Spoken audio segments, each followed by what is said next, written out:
Do you have some preconceived notions about how dating should go? In the last episode, I began sharing some important dating tips. Today, we're taking yet another dive into the ocean of dating manners. Beautiful people, welcome back to Manners on the Go. I trust your week has been great. It's really nice of you to drop by this channel again, and if it's your first time today, you're in the right place. You're most welcome. Do you have some preconceived notions about how dating should go? Notions that have put you in a straitjacket? Are you wondering whether you might be missing out on some things? In the last episode, I began sharing some important dating tips, and the feedback has been really amazing. Today, we're taking yet another dive into the ocean of dating manners.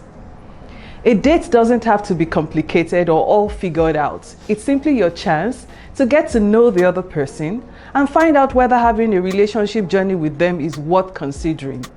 There's no need making promises if the two of you don't connect or get along well. Here are some more dating manners to spice up your dating experience. Number 1, dress appropriately. Dressing nice for a date will boost your self-confidence and help you to be at your best. It will do you some good if you ask questions about the date and let it determine your dressing. Your dress sense is a reflection of your attitude and your personality.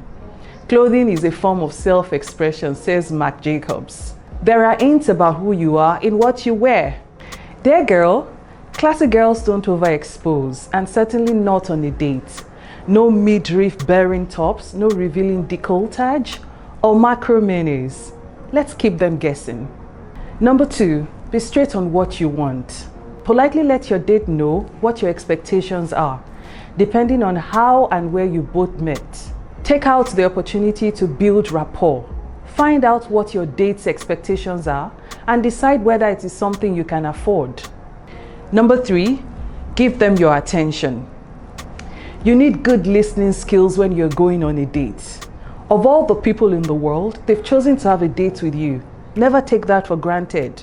As someone hinted, asking questions is important in order to get to know the other person, but actively listening to the responses is even more vital. Be a good listener. Be genuinely interested in them.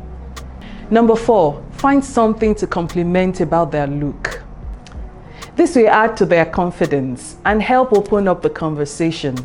You look nice. I like your fragrance.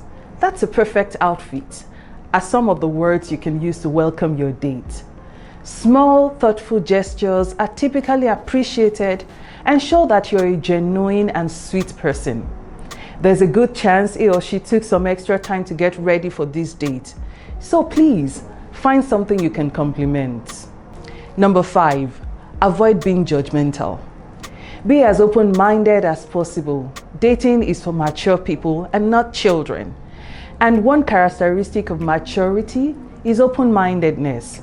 You may not like everything about your date, but keeping an open mind will help you evaluate them properly. The point is that you can't really get to know someone if you keep your mind closed.